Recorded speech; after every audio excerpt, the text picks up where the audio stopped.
পরিদের জাদুর ফুলের গাছ। আজ বনে একটিও ফুল দেখা যাচ্ছে না। মনে হচ্ছে মিতালির মেয়ে আবার আমাদের সামনে এসে সব ফুল তুলে নিয়েছে। দিদি, আমরা এখন কি করব? যদি আমরা ফুল না পাই তাহলে বাজারে কি বিক্রি করব?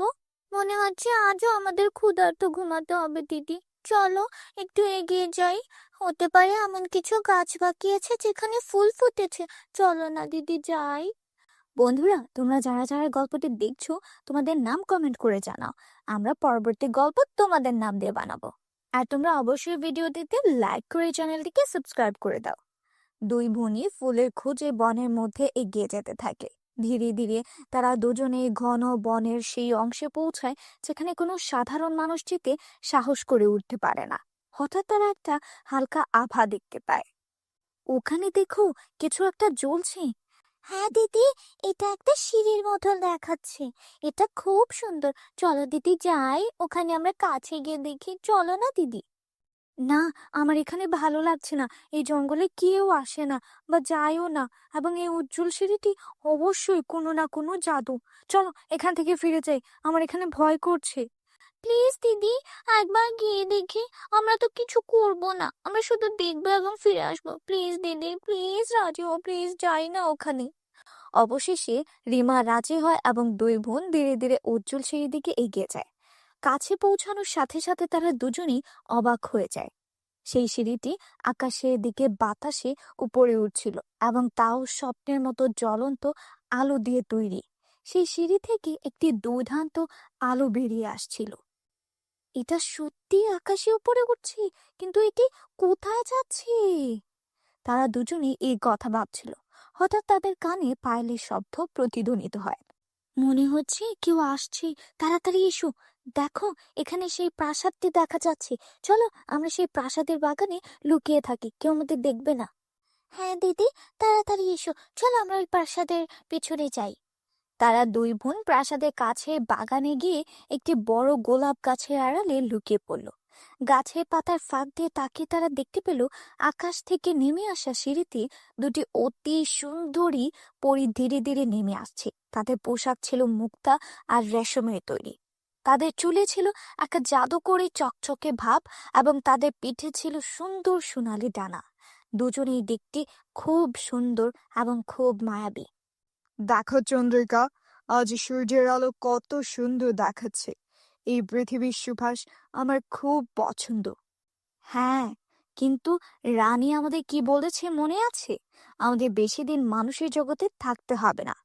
আমাদের এখানে দ্রুত কাজ শেষ করে ফিরে যেতে হবে। এই বলে পরীরা দুজনে প্রাসাদের দিকে এগোচ্ছিল। এরা সত্যি পরী?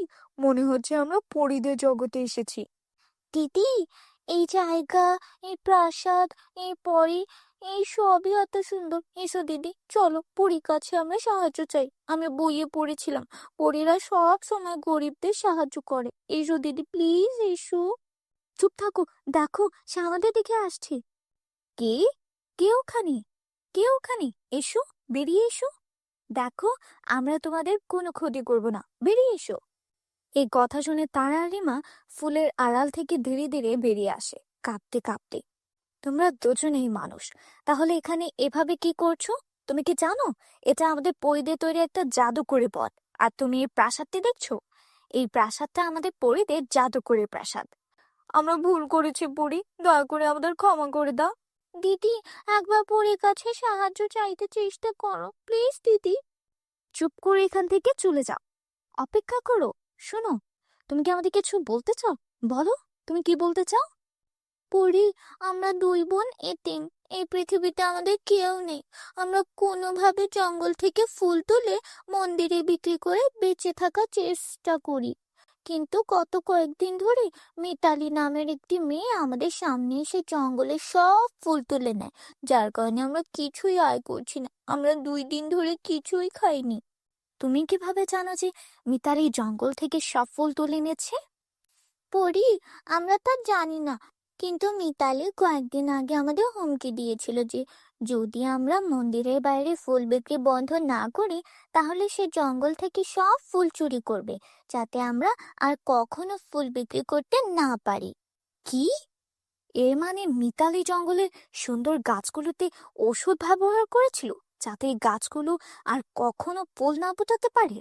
এর মানে হলো রানী মায়ের সন্দেহ একেবারেই সঠিক ছিল। এই সবই সেই দুষ্ট মেয়েটি করেছে। আচ্ছা, তোমরা দুই বোন চিন্তা করো না, আমরা পরীরা সবসময় ভালো মানুষকে সাহায্য করি। তুমি কি এই প্রাসাদে দেখো? এই প্রাসাদের ভেতরে যাও এবং যত খুশি সোনা রূপা নিয়ে যাও। না পরি, আমরা সোনা রূপা চাই না। আমরা শুধু প্রতিদিন তাজা ফুল বিক্রি করতে চাই। আমরা এতেই বেঁচে থাকবো, কারণ আমাদের মা সব সময় কঠোর পরিশ্রম করে জীবিকা নির্বাহ করতে শিখিয়েছেন, এবং আমরা দুই বোনই আমরা আমাদের কঠোর পরিশ্রম করে জীবনযাপন করতে চাই। যদি তুমি আমাকে কিছু দিতে পারো, তাহলে আমাকে একটি সুন্দর গাছ দাও পরি। হ্যাঁ পরি, দিদি একেবারে ঠিক বলছে। ও বাহ, তুমি খুব ভালো আর তোমার মনও খুব ভালো। এই প্রাসাদের প্রথম গেটে তুমি একটি খুব সুন্দর জাদুকরি ফুলের গাছ পাবে। এই ফুলগুলো কখনো স্নান হবে না এবং কখনো শেষ হবে না। তুমি এটা নিয়ে তোমার উঠোনে লাগাও, তোমরা কখনোই ফুলের অভাব হবে না। আর দূর দূরান্ত থেকে মানুষ তোমাদের ফুল কিনতে আসবে। তোমাকে অনেক ধন্যবাদ পরি। এই বলে দুই বোনে ওই জাদুকরি প্রাসাদের প্রথম গেটের কাছে যায়। তারপর তারা দেখতে পায় যে সেখানে একটি খুব সুন্দর ফুলের গাছ লাগানো হয়েছে এবং কাছে প্রচুর সোনা রূপার মুদ্রা রাখা আছে। তারপর হঠাৎ সোনা রূপার মুদ্রা থেকে একটি আওয়াজ ভেসে আছে। আরে, এটা কি? তুমি কি এই সাধারণ গাছটিকে তোমার সাথে নিয়ে যাচ্ছ? আরে, যদি তোমাকে এটা নিতেই হয় তাহলে আমাদেরও তোমার সাথে নিয়ে যাও। আমরা ওই জাদুকরি প্রাসাদের জাদুকরি মুদ্রা। আমরা তোমার দারিদ্র্য চিরতরে শেষ করতে পারি, আর আমরা তোমাকে এত ধনী করতে পারি যে তুমি তোমার পুরো জীবন আরামে কাটাতে পারো। চলো, আমাকে তাড়াতাড়ি তোমার সাথে নিয়ে যাও। না না, আমরা টাকা চাই না। এই কথা বলার পর দুই বোনই ঐন্দ্রজালিক প্রাসাদ থেকে একটি গাছ বের করে এবং পরীকে ধন্যবাদ জানিয়ে তাদের বাড়িতেই ফিরে আসে এবং ঐন্দ্রজালিক প্রাসাদের গাছগুলো তাদের বাড়ি উঠোনে লাগায়। পরের দিন সকালে যখন সে ঘুম থেকে উঠে, সে দেখে যে ঐন্দ্রজালিক প্রাসাদটি একটি গাছে পরিণত হয়েছে এবং এতে খুব সুন্দর এবং আশ্চর্যজনক ফুল ফুটেছে, যার সুবাস দূর দূরান্তে ছড়িয়ে পড়েছে। দিদি, এই ফুলটি খুব সুন্দর। এর আগে আমি কখনো এমন ফুল দেখিনি। হ্যাঁ তারা, আমিও আমার জীবনে এত সুন্দর ফুল আগে দেখিনি। এরপর দুই বোনই ফুলগুলো তুলে বিক্রি করতে যায়। কিছুক্ষণের মধ্যেই তারা সব ফুল বিক্রি হয়ে যায়। অন্যদিকে এখন মিতালির কাছ থেকে কেউ ফুল কেনে না। এটা দেখে মিতালি খুব ঈর্ষান্বিত হয়। এভাবেই দিন কেটে যায়। সিতারার ফুল কয়েকদিনের মধ্যে পুরো গ্রামে বিখ্যাত হয়ে যায়। এখন অন্য গ্রাম থেকে মানুষ তারার ফুল কিনতে শুরু করেছে, কারণ তারা ফুলগুলো খুব সুন্দর এবং মনোমুগ্ধকর। কিন্তু কেউ মিতালির ফুল কিনে না। রিমা এবং তারার ফুলের মধ্যে এত বিশেষ কি যে সবাই তার কাছে ফুল কিনে? সেই আশ্চর্যজনক ফুলের গাছটি কোথা থেকে পেলো? আমাকে খুঁজে বের করতে হবে। তারপর মিতালি রিমাকে সেই ফুল সম্পর্কে সবকিছু প্রকাশ করতে বাধ্য করে। তাই এইসব ঘটছে পরিজাদুর প্রাসাদের ফুলের কারণে। আমাকেও সেখানে যেতে হবে এবং একই রকম একটি গাছ আনতে হবে। এই ভেবে মিতালি ও পরিজগতে নির্মিত জাদুর প্রাসাদে পৌঁছে যায় এবং সে সরাসরি জাদুর প্রাসাদে প্রবেশ করে। বাহ! সেই বুকারিমা বলেছিল যে আমি এখানে একটি ফুলের গাছ পাবো, কিন্তু এখানে প্রচুর সোনা এবং রূপা আছে। আমি এখান থেকে সমস্ত সোনা এবং রূপা নিব এবং এই পৃথিবীর সবচেয়ে ধনী ব্যক্তি হয়ে উঠবো। কেউ এখানে আসার আগে আমি দ্রুত সমস্ত সোনা এবং রূপা সংগ্রহ করে চলে যাই। কেউ দেখবে না। এরপর মিতালি সব সোনা রূপা একটা বস্তায় ভরে সেখান থেকে চলে যাওয়ার জন্য প্রস্তুত হয়। ঠিক তখনই সেই দুটি জাদুকরি পরী সেখানে চলে আসে এবং পরীরা বলতে থাকে, তাহলে তুমি সেই দুষ্ট ব্যক্তি যে তার ঈর্ষা এবং হিংসার বশে এই বনের নিষ্পাপ ফুলের উপর রাসায়নিক ঢেলে দিয়েছিলে, যাতে সেগুলোতে আর ফুল না ফুটে কোনোদিনও, তাই না? তুমি সেই ব্যক্তি না? এবং এখন তুমি আমাদের অনুমতি ছাড়াই আমাদের জাদুকরি প্রাসাদে প্রবেশ করেছো এবং প্রাসাদ থেকে সোনা রূপা নিচ্ছ। এই জন্য তোমাকে অনেক বড় শাস্তি দেওয়া হবে। সেই শাস্তি তোমাকে মাথা পেতে নিতে হবে। এই বলে পরি মিতালিকে বানরে পরিণত করে। এটাই তোমার কৃতকর্মের শাস্তি। এখন থেকে তুমি পুরো 1 মাস ধরে এই বনে বানরের মতো এখানে সেখানে ইচ্ছা মতো ঘুরে বেড়াবে। এটাই তোমার সমস্ত রূপের শাস্তি। তোমাকে এই শাস্তি ভোগ করতেই হবে। তবেই তুমি বুঝতে পারবে বিনা কারণে কাউকে কষ্ট দেওয়ার শাস্তি কি। মানুষকে কষ্ট দেওয়ার ফল তুমি এই শাস্তির মাধ্যমে টের পাবে। বন্ধুরা, তোমরা যারা যারা এখনো চ্যানেলটিকে সাবস্ক্রাইব করোনি, প্লিজ আমাদের এই চ্যানেলটিকে সাবস্ক্রাইব করে নাও। আর অবশ্যই ভিডিওটি ভালো লাগলে লাইক এবং কমেন্ট করো। জাদুকরি ৩ বই। মিতা এবং সন্ধ্যা তাদের বাবা মায়ের সাথে কিষানপুর নামক একটি ছোট্ট গ্রামে থাকতেন। মিতা এবং সন্ধ্যার বাবা মা গ্রামের একটি ছোট্ট কারখানায় কাজ করতেন। তারা খুবই দরিদ্র ছিলেন, তাই স্বামী স্ত্রী উভয়কেই ঘরের বাইরে কাজ করতে হতো, যাতে তারা মিতা এবং সন্ধ্যাকে ভালোভাবে লালন পালন করার জন্য পর্যাপ্ত অর্থ উপার্জন করতে পারে। একদিন স্বামী স্ত্রী উভয়ই কাজ করতে যাচ্ছিলেন। এমন সময় হঠাৎ একটি বিশাল ট্রাক তাদের ধাক্কা দেয়। সংঘর্ষটি খুব জোরালো ছিল এবং এর ফলে স্বামী স্ত্রী উভয়ই গুরুতর আহত হন। মিতা এবং সন্ধ্যার বাবা ঘটনাস্থলেই মারা যান, কিন্তু তাদের মায়ের নিঃশ্বাস তখনও তার শরীর আটকে ছিল। মিতা এবং সন্ধ্যা যখন এই সব জানতে পারে, তখন দুই বোনই দ্রুত ঘটনাস্থলে পৌঁছায়। মা, বাবা, কি হয়েছে? তোমরা আমাদের এভাবে ছেড়ে যেতে পারো না। তোমাদের ছাড়া আমি কিভাবে বাঁচবো? তারপর মিতার মা মিতা এবং সন্ধ্যাকে ইশারায় ডেকে বলেন, মা, আমাদের ক্ষমা করো। আমরা দুজনেই তোমাদের ভালো জীবন দিতে চেয়েছিলাম, কিন্তু ঈশ্বরের হয়তো অন্য কিছু ইচ্ছা আছে। কিন্তু হ্যাঁ, আমরা চলে যাওয়ার পর তোমার কোনো সমস্যা হওয়ার কথা নয়। তাহলে তোমাদের মামার বাড়িতে যাওয়া উচিত। তোমার মামা খুব ভালো, তিনি তোমাদের যত্ন নেবেন। আমার আশীর্বাদ তোমাদের দুজনের সাথেই আছে। ঈশ্বর তোমাদের সবসময় সুখে রাখুন। এই বলে মিতা এবং সন্ধ্যার মাও মারা যান। দুই বোনই তাদের ভাগ্যের জন্য অনেক কাঁদে এবং তারপরও কোনোভাবে অন্যদের সাহায্যে তারা তাদের বাবা মায়ের শেষকৃত্য করে এবং তাদের বাড়িতে আসে। বন্ধুরা, তোমরা যারা যারা গল্পটি দেখছো, তোমাদের নাম কমেন্টে লিখে জানাও, কারণ তোমাদের নাম দিয়ে তৈরি হবে আমাদের পরবর্তী কার্টুন ভিডিও। দিদি, কি হয়েছে? বাবা মা ছাড়া আমরা কিভাবে বাঁচবো? আমি যদি তাদের সাথে মারা যেতাম তাহলেই ভালো হতো। সন্ধ্যা মা চেয়েছিলেন আমাদের চোখের যেন জল না আসে, আমাদের যেন কোনো সমস্যা না হয়। তাই তাদের আত্মার শান্তির জন্য আমাদের খুশি থাকতে হবে এবং এখন আমাদের মামার বাড়ি যেতে হবে। এরপরেই দুজনেই তাদের জিনিসপত্র একটি ব্যাগে ভরে তাদের মামার বাড়ি চলে যায়। দুই বোনই তাদের মামার বাড়ি যাচ্ছিল। পথে তারা বিভিন্ন রঙের 3টি বই দেখতে পায়। একটি বই সবুজ, একটি নীল এবং একটি লাল। 3টি বই খুব নতুন এবং সুন্দর দেখাচ্ছিল। দিদি, এই দেখো, এই 3টি বই রাস্তায় এভাবে পড়ে আছে। মনে হচ্ছে কেউ এখানে রেখে গেছে। যাই হোক, এই বইগুলো দেখতে খুবই ব্র্যান্ডেড। তাদের দাম নিশ্চয়ই খুব বেশি, তাই না? হ্যাঁ, তুমি একেবারে ঠিক বলেছ। 3টি বই খুব নতুন এবং ব্র্যান্ডেড দেখাচ্ছে। আমি জানি না এগুলি কার, কে এখানে এগুলো রেখে গেছে। দিদি, এখানে কেউ দেখা যাচ্ছে না। আমরা এই 3টি বই আমাদের ব্যাগে রাখি। না সন্ধ্যা, এটা করা পাপ। কিন্তু হ্যাঁ, তুমিও ঠিক বলেছ। যদি এই বইগুলো এখানে এভাবে পড়ে থাকে, তাহলে কোনো চোর এখান থেকে অবশ্যই চুরি করে নিয়ে যাবে। আমরা এগুলো আমাদের সাথে নিয়ে যাচ্ছি। কে জানে, তাদের মালিক হয়তো এগুলো খুঁজে পেয়েছে। এরপর মিতা তার ব্যাগে 3টি বই রাখে, কিন্তু দুই বোনই জানতো না যে ওই 3টি বই সাধারণ বই নয়, বরং তাদের কাছে জাদুকরি বই আছে। কিছুক্ষণের মধ্যেই দুই বোনই তাদের মামার বাড়িতে পৌঁছে যায়। তাদের মামার কাছে সবকিছু খুলে বলে। তার বোনের মৃত্যুর সংবাদ শুনে তার মামার খুবই খারাপ লাগে। সে খুব কাঁদে। আমি এখনো বিশ্বাস করতে পারছি না যে দিদি আমাদের ছেড়ে চলে গেছে। কিন্তু তোমরা দুজনেই চিন্তা করো না, দিদি আমাকে তোমাদের দায়িত্ব দিয়েছে। আমি তোমাদের দুজনেরই ভালো যত্ন নেব। তোমরা আমার মেয়ে দিবার মতো ভালো জীবনযাপন করবে। ধন্যবাদ মামা, হয়তো সেই কারণেই মা তোমার কাছে আসতে বলেছে। তারপরে মামি বলেন, হ্যাঁ, তোমার মা মনে করেন যে এই বাড়িটি কোনো ঘর নয়, একটি এতিমখানা। তাই তিনি তোমাদের সবাইকে এখানে পাঠিয়েছে। তোমার জিভ নিয়ন্ত্রণ করো।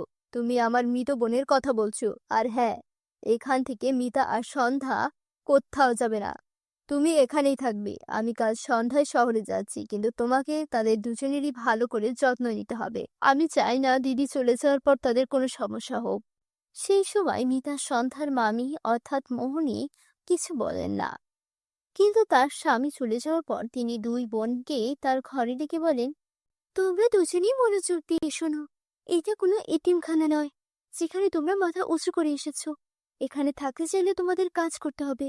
তোমাদের দুই বোনকে সকালের নাস্তা থেকে শুরু করে রাতের খাবার, কাপড়, বাসনপত্র এবং ঘর পরিষ্কার পরিচ্ছন্নতা পর্যন্ত ঘরের সমস্ত কাজ করতে হবে। তোমাদের দুই বোনকে রান্নাঘরের দেখাশোনা করতে হবে। মিতা রান্না করবে আর ঘর পরিষ্কার করবে তোমার ছোট বোন। চিন্তা করো না মামি, আমি একাই সব কাজ করতে পারবো। সন্ধ্যা এখনো ছোট, সে এত কাজ করতে পারবে না। সে ঘরের কাজকর্মও জানে না। সে খাবার খেতে জানে, ঠিক যেভাবে খায় সেও একইভাবে কাজ করবে। তার মামার স্বভাব থেকে দুই বোনই ভেবেছিল যে তারা ভালোভাবে জীবনযাপন করতে পারবে, কিন্তু যা হয় তার ঠিক বিপরীত। দুই বোনই সারের মতো কাজ শুরু করে। দিন শেষ হয় কিন্তু দুই বোনের কাজ শেষ হয় না। কাজ করার সময় সন্ধ্যার হাতে ফোসকা পড়ে। দিদি, দেখো না আমার হাতে ফোসকা পড়েছে।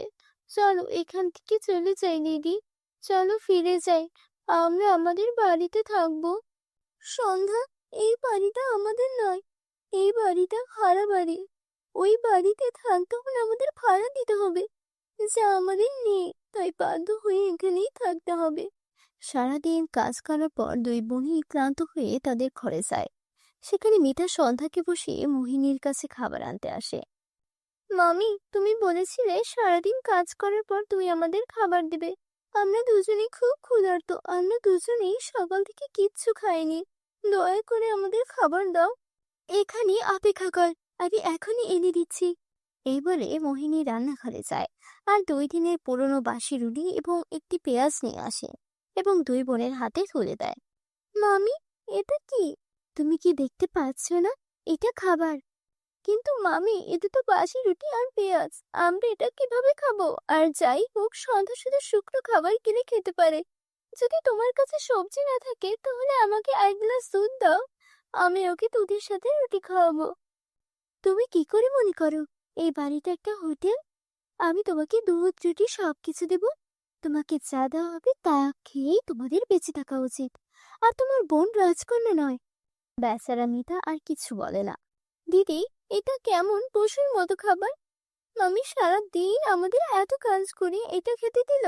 আমার মনে হচ্ছে আমাদের ভাগ্য ফুরিয়ে গেছে, তাই আমাদের সাথেই এইসব হচ্ছে। তারপর পথে যাওয়া বই থেকে একটা শব্দ ভেসে আসে, কিন্তু এখন তোমার ভাগ্য বদলে যাবে। আরে, এই শব্দ কোথা থেকে এলো? দুই বোনই পিছনে ফিরে তাকায় এবং তাদের পিছনে ওই 3টি জাদুর বই দেখতে পায়। ভয় পেও না, আমরা 3জনই জাদুর বই যা তুমি রাস্তা থেকে তুলে এনেছিলে। আমরা 3জনই তোমাকে সাহায্য করতে চাই। কি ধরনের সাহায্য? আমরা 3জনই জাদুর বই এবং আমাদের 3জনেরই আলাদা আলাদা ক্ষমতা আছে। যদি তুমি নীল বইটি খুঁজে পাও, যদি তুমি যে কোনো খাবার স্পর্শ করো এবং এটি সম্পর্কে চিন্তা করো, তাহলে তুমি সেই খাবার পাবে। যদি তুমি সবুজ বইটি স্পর্শ করো এবং যে কোনো পরিমাণ সম্পর্কে চিন্তা করো, তাহলে তুমি সেই পরিমাণ পাবে। আর যদি তুমি আমাকে স্পর্শ করো, তুমি যাই ভাবো তাই বিপরীত ঘটবে। তাই তোমাকে আমাকে সাবধানে ব্যবহার করতে হবে। এই সব শুনে উভয় বোনই খুব খুশি হয় এবং ওই 3টি জাদুর বইকে ধন্যবাদ জানায় এবং পেট ভরে খায়। পরের দিন সকালে দুই বোন মোহিনীর কাছে গিয়ে বলে, মামি, আমরা দুই বোনই এখান থেকে চলে যাওয়ার কথা ভেবেছি। আমরা দু বোনই আর তোমার উপর বোঝা হতে চাই না। ভালোই হয়েছে, তাড়াতাড়ি এই বাড়ি ছেড়ে চলে যাও। দুই বোনই তাদের সমস্ত জিনিসপত্র এবং 3টি জাদুর বই নিয়ে সেখান থেকে চলে যায়। সে চলে যায় এবং তারপরেই সেই 3টি বইয়ের সাহায্যে সে একটি খুব বড় বাড়ি তৈরি করে এবং একটি ভালো জীবনযাপন শুরু করে। বন্ধুরা, যদি তোমাদের আমাদের এই গল্পটি ভালো লেগে থাকে তাহলে অবশ্যই তোমাদের বন্ধুদের সাথে শেয়ার করো। এবং হ্যাঁ বন্ধুরা, এরকম গল্প দেখতে অবশ্যই আমাদের চ্যানেলটি সাবস্ক্রাইব করো, যাতে তোমরা এরকম আকর্ষণীয় গল্প দেখতে পাও। আমি আবার তোমাদের সাথে নতুন কিছু গল্প নিয়ে দেখা করব। দেখা হচ্ছে পরবর্তী কোনো ভিডিওতে। জাদু করে লেহেঙ্গার পরিন চাঁদের। ছোট্ট একটি গ্রামে কবিতা তার সৎ মায়ের সাথে বাস করত। কবিতা একদিন ঘুমের মধ্যে স্বপ্নে দেখে সে একটা রূপকথার জগতে চলে এসেছে। আরে বাহ, কত সুন্দর একটা জায়গা এটা! এখানে তো সব কিছুই জাদুকরি। ওয়াও, গাছটা কত সুন্দর লাগছে। হ্যাঁ কবিতা, এটা একটা জাদুকরি জগৎ, আর তুমি এখন সেই জগতে আছো। কি জাদুকরি জগৎ? আমি সত্যি সত্যি জাদুকরি জগতে এসেছি। সঙ্গীতা একটু সামনে এগিয়ে যায় আর দেখতে পায় এক অসাধারণ সুন্দর লেহেঙ্গার কাজ। আরে বাহ, এটা তো জাদুকরি লেহেঙ্গার কাজ। আমার তো পরার মতো কোনো কাপড়ও নেই। এখনই এই গাছ থেকে সুন্দর কিছু লেহেঙ্গা তুলে নিই। আরে এটা কি? এটা ছিঁড়ছে না কেন? নিচে নেমে আয়। আরে এটা তো আরো উপরে উঠে গেল। ঠিক তখনই কবিতার কানে তার সৎ মায়ের গলা ভেসে আসে। আরে ও রানী, আজ ঘুমাতে থাকবি নাকি? উঠে ঘরের কাজকর্ম করবি না? সব সময় কুম্ভকর্ণের মতো ঘুমায়। কবিতা তখন মনে মনে বলতে থাকে, কি সুন্দর স্বপ্ন ছিল। ইস, যদি আমি এই জাদুকরি লেহেঙ্গাগুলো নিজের হাতে ছুঁতে পারতাম। উঠবি না, নাকি এভাবেই পাগলের মতো হাসতে থাকবি? গতকালের মার খেয়েও ভুলে গেছিস নাকি? না মা, যাচ্ছি এখনই। এই বলে কবিতা কাজে লেগে যায়। ঠিক তখনই তার সৎ বোন অনন্যা ঘুম থেকে ওঠে। আরে 10টা বেজে গেছে, আজ আমাকে শপিং এ যেতে হবে। তাড়াতাড়ি গোসল করে আসি।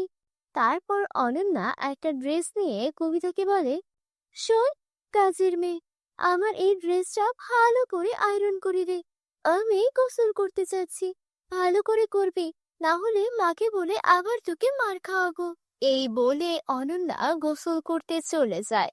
কবিতা তাড়াতাড়ি অনন্যার ড্রেস আয়রন করতে শুরু করে। আরে বাহ, অনন্যার এই ড্রেসটা কত সুন্দর। এই ড্রেসটা পরে একেবারে পরীদের মতো লাগবে অনন্যাকে। ইস, আমি যদি এমন একটা সুন্দর ড্রেস পরতে পারতাম। তখনই সেখানে অনন্যা চলে আসে আর বলে, তোর কানে কিছু ঢুকছে না নাকি? কবে থেকে তোর কাছে এই ড্রেসটা চাইছি। আরে হ্যাঁ অনন্যা, এই নাও তোমার ড্রেস। আরে তুই এটা কি করেছিস? তুই আমার সবচেয়ে প্রিয় ড্রেসটা এভাবে পরিয়ে ফেলেছিস। আমি তোকে ছাড়বো না। মা, ও মা, দেখো না এই কবিতা কি করেছে। আরে কি হয়েছে? আবার কি করলো এই অভাগিনী? মা, দেখো না, ও আমার সবচেয়ে দামি ড্রেসটা পরিয়ে দিয়েছে। কি রে অভাগিনী, আমার মেয়ের ড্রেসটা পরিয়ে দিয়েছিস কেন? মা, আমার কিছু জানা নেই। আমি শুধু আয়রন করছিলাম, আমি ড্রেসটা পরাইনি মা। একে তো ভুল করিস, তারপর আবার মিথ্যা কথা বলিস। দেখছি তোর জিভ অনেক বেশি চলছে। দাঁড়া, তোকে এখনই দেখাচ্ছি। এই বলে সৎমা কামিনী কবিতাকে খুব মারতে থাকে। মা, ও এমনিতেই ঠিক হবে না। যদি ওকে এখনই না তাড়ানো হয়, ভবিষ্যতে আরো বিপদ করবে। ওকে বাড়ি থেকে বের করে দাও। তুই একদম ঠিক বলেছিস, এই মেয়ে কোনো কাজেই আসে না, শুধু খেয়ে খেয়ে যাচ্ছে। চল বের হ আমার বাড়ি থেকে। মা, মা, দয়া করে আমাকে মাফ করে দিন। এই পৃথিবীতে আপনাদের ছাড়া আমার আর কেউ নেই। আমি কোথায় যাব? মা, আপনি যা বলবেন আমি তাই করব। আমাকে বের করে দিবেন না প্লিজ। মা, ওর কথায় বিশ্বাস করো না, না হলে আবারও এই ভুল করবে। ঠিক আছে, আমি তোকে এক শর্তে এই বাড়িতে থাকতে দেব। তুই বাইরে গিয়ে কাজ করবি আর নিজের উপার্জনের টাকায় আমার মেয়ের জন্য একদম সেই রকম ড্রেস কিনে আনবি। তখনই আমি তোকে এই বাড়িতে আবার থাকতে দেব। আমি এখন কোথায় যাব? কিন্তু আমি বুঝতে পারছি না, ড্রেসটা তো আমি পরাইনি। আমি নিজ হাতে ওটা আয়রন করেছিলাম, তবে ওটা হঠাৎ করে পড়ে গেল কিভাবে? এখন আমি সেই রকম আরেকটা ড্রেস কোথা থেকে আনবো? কবিতা সারাদিন কাজ খুঁজে এখানে ওখানে ঘুরে বেড়ায়, কিন্তু কোথাও কাজ পেল না। এক দোকানদারের সামনে গিয়ে বলে, মালকিন, আপনার দোকানে কোনো ছোটখাটো কাজ পাবো কি? না, এখন এখানে কোনো কাজ নেই। কে জানে কাজের অজুহাতে দোকান থেকে কিছু চুরি করে পালিয়ে যাবে নাকি। তোর চেহারা তো ঠিক ভিখারিনীর মতো, চল এখান থেকে। সবার কাছ থেকেই কবিতা অপমানিত হয়। এভাবেই সন্ধ্যা নেমে আসে আর ক্লান্ত হয়ে সে মাটিতে বসে। তীব্র ক্ষুধায় তার পেট কাঁপছে। ক্ষুধার জন্য মনে হচ্ছে পেটের মধ্যে ইঁদুর দৌড়াচ্ছে। আমার তো 1 টাকাও নেই, এখন আমি কি করব? ঠিক তখনই তার কানে মন্দিরের ঘন্টার শব্দ আসে। লাখ লাখ ধন্যবাদ ভগবান, তুমি আমার খাবারের ব্যবস্থা করেছো। তারপর ববিতা মন্দিরে গিয়ে কিছু প্রসাদ নেয় আর এক গাছের নিচে বসে খেতে শুরু করে। সে প্রথম লোকমাটি মুখে তুলতেই যাচ্ছিল, তখন এক বৃদ্ধ ভিখারিনী এসে বলে, মেয়ে, আমি অনেক দিন ধরে কিচ্ছু খাইনি, আমি খুব ক্ষুধার্ত, একটু খেতে দে মা, তোর দোয়া লাগবে, আমাকে সাহায্য কর মা। মা, এই নিন, এই খাবার আপনি খান, বেঁচে থাক মা, ভগবান যেন তোমার সব সময় সাহায্য করে। এই করে বৃদ্ধ ভিখারিনী চলে যায়। কবিতা মন খারাপ করে হাঁটতে শুরু করে। তখনই সে দেখতে পায় এক হরিণী তার আশেপাশে লাফাচ্ছে। আমার কেন যেন মনে হচ্ছে হরিণীটা যেন আমাকে কিছু বলতে চাইছে। প্রিয় হরিণী, শান্ত হও, বলো আমি কিভাবে তোমার সাহায্য করতে পারি। এই শুনে হরিণী চলে যেতে শুরু করে। ওহ, বুঝেছি, তুমি আমাকে কোথাও নিয়ে যেতে চাইছো। ঠিক আছে, আমি প্রস্তুত, চলো। হরিণী তাকে এক আশ্চর্য গাছের কাছে নিয়ে যায়। গাছটি থেকে এক আশ্চর্য রোশনি বের হতে থাকে। দেখতে দেখতে সেই গাছটি জাদুকরি লেহেঙ্গার গাছে রূপান্তরিত হয় আর হরিণীটি এক সুন্দর পরীতে রূপ নেয়। হায় পেও না কবিতা, তুমি এবার স্বপ্ন দেখছো না, এটা বাস্তব। কি? আমার স্বপ্নের জাদুকরি লেহেঙ্গা, এটা সত্যি কিভাবে হতে পারে? হ্যাঁ কবিতা, যারা সৎ ভালো মন নিয়ে স্বপ্ন দেখে তাদের স্বপ্ন একদিন সত্যি হয়। তুমি সব সময় অন্যদের সাহায্য করেছো, আর যারা অন্যকে সাহায্য করে তাদের সাহায্য করতেই আমরা কোনো না কোনো রূপে ফিরে আসি। কবিতা, জাদুকরি গাছটা অদৃশ্য হওয়ার আগে তুমি তোমার জন্য একটি সুন্দর লেহেঙ্গা নিয়ে নাও। কিন্তু পরে আমি এই লেহেঙ্গাটা নিতে পারি না, আমার বোন অনন্যার জন্য ঠিক এমনই একটা লেহেঙ্গা দরকার। ওর প্রিয় লেহেঙ্গাটা আমার ভুলে পড়ে গিয়েছিল। সাদাসিধে কবিতা, সেই ড্রেসটা তুমি পরাওনি। তুমি যখন সেটা আয়রন করতে অনন্যাকে পরতে দিয়েছিলে, ঠিক তখনই সে ওটা পাল্টে দিয়েছিল, যাতে সে তোমাকে বাড়ি থেকে বের করে দিতে পারে। কি? অনন্যা আমার সঙ্গে এমন করলো কেন? চিন্তা করো না, সব ঠিক হয়ে যাবে। এই নাও অনন্যা ড্রেস। এখন তুমি গাছ থেকে নিজের জন্য একটা সুন্দর লেহেঙ্গা নিয়ে নাও। তারপর কবিতা লেহেঙ্গা নিয়ে করিকে ধন্যবাদ জানায়। ধন্যবাদ জানিয়ে বাড়ি ফিরে আসে। তুই কোথা থেকে এলি? তোর হাতে এত সুন্দর লেহেঙ্গা কোথা থেকে এলো? অনন্যা, এই লেহেঙ্গা আমার, এটা আমাকে জাদু করে পরে দিয়েছে। আর এই নাও তোমার ড্রেস। মা, দেখো তো, এটা কোথা থেকে যেন চুরি করে এনেছে। না অনন্যা, এমনটা বলো না, আমি সত্যি বলছি, এটা আমাকে জাদু করে পরে দিয়েছে। ভালো, আমাকে দে তাহলে লেহেঙ্গাটা, আমি এটা পরবো। না অনন্যা, তুমি এটা পরতে পারবে না। তুই আমায় আটকাবি? এই বলে অনন্যা লেহেঙ্গা পরে নেয়। মা, অনন্যাকে থামান, না হলে বড় বিপদ হয়ে যাবে যে। আর তখনই ভিতর থেকে অনন্যার চিৎকার আসে, মা, মা, আমার মুখ সাদা থেকে কালো হয়ে গেল। এটা এই লেহেঙ্গার কারণে। এখন এটা আমার শরীর থেকেও সরছে না। মা, কিছু করো। কি রে অভাগিনী, তুই লেহেঙ্গায় কি জাদু টোনা করে এনেছিস যে আমার মেয়ের এই দশা?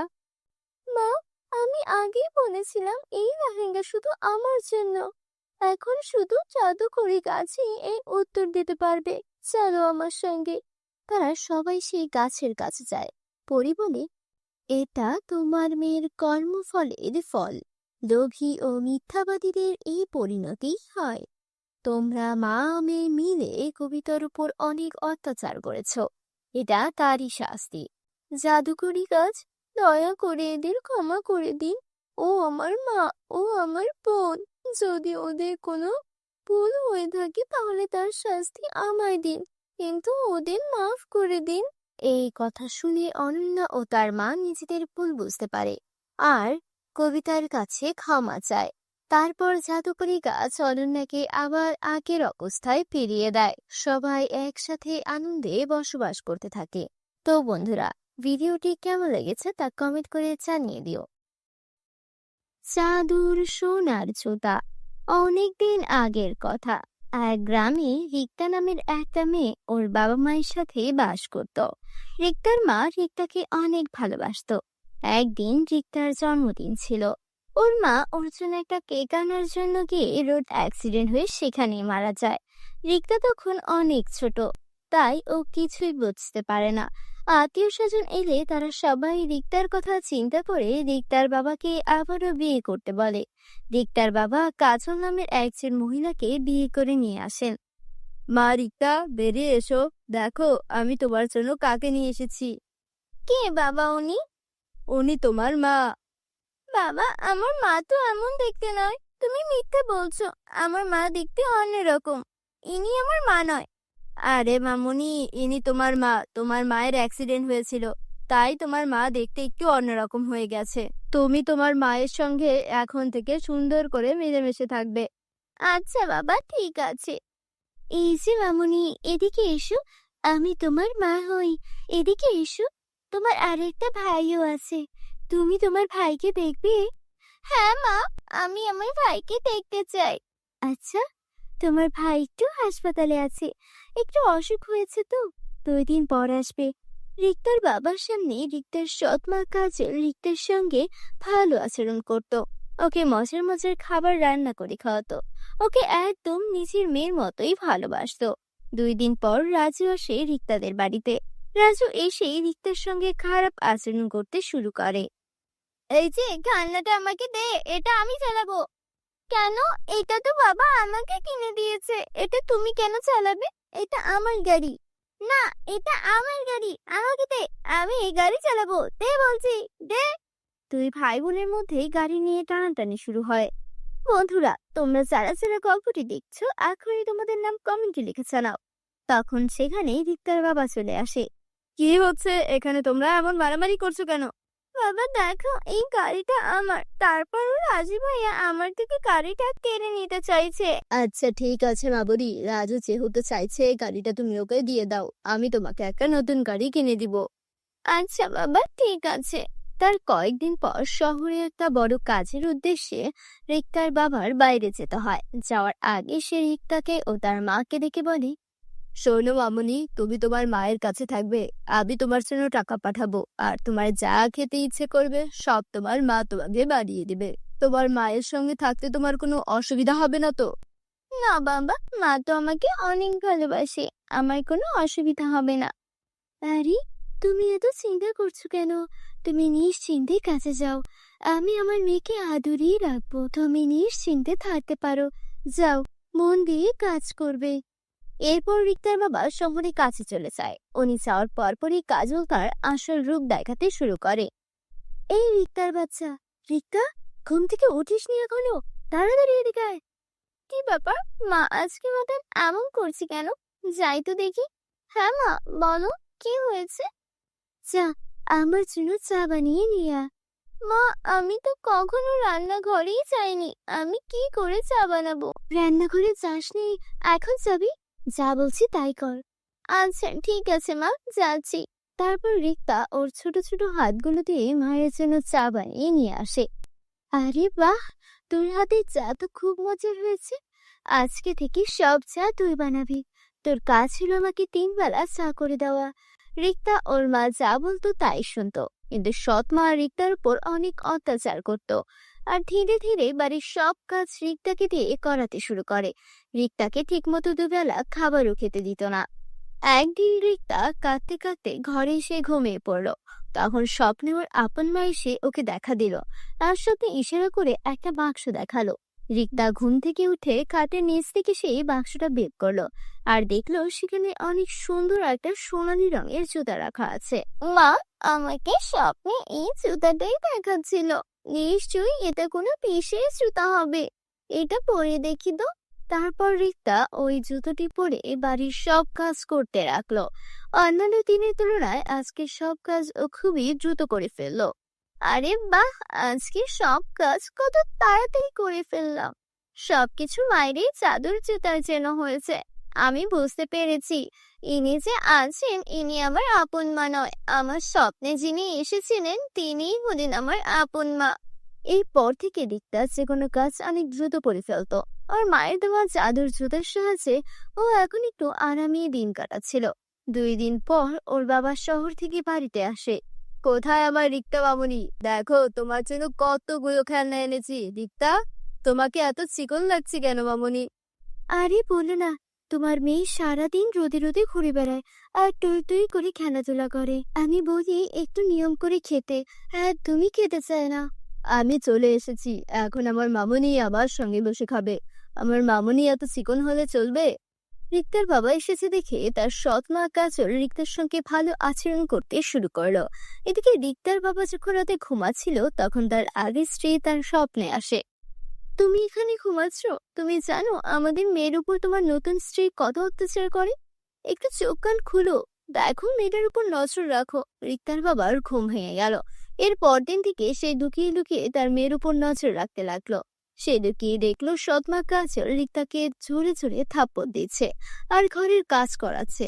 তখনই সে ঘরের মধ্যে প্রবেশ করলো। আমি তোমাকে বিশ্বাস করে বিয়ে করে এনেছিলাম, আর তুমি কিনা আমার মেয়ের উপর এমন অত্যাচার করো। বেরিয়ে যাও, এক্ষুনি ঘর থেকে বেরিয়ে যাও, বেরিয়ে যাও বলছি। আমাকে ক্ষমা করে দাও, আমার ছেলেটার কথা চিন্তা করো। আমার ছেলেকে নিয়ে আমি কোথায় যাব? তোমার ছেলের কথা আমি চিন্তা করব? তুমি আমার মেয়ের কথা চিন্তা করেছিলে? আমার ভুল হয়ে গেছে, আমি সত্যি মানামির কলঙ্ক। আমি তোমার মেয়ের সঙ্গে অনেক অন্যায় করেছি। রিক্তা ও সৎ মায়ের প্রতি অনেক মায়া হলো। বাবা, মা তো ক্ষমা চাইছে, মা মায়ের ভুল বুঝতে পেরেছে। আমি আমার এক মাকে হারিয়েছি, এই মাকে আর হারাতে চাই না। মাকে আমাদের সঙ্গেই থাকতে দাও। সৎ মা নিজের ভুল বুঝতে পারলো। এরপর সে আর কখনো রিক্তার সঙ্গে খারাপ আচরণ করেনি। তারা সবাই মিলেমিশে বসবাস করতে লাগলো। তো বন্ধুরা, কেমন লাগলো তোমাদের কাছে আজকের এই গল্পটি? কমেন্ট করে জানিয়ে দিও।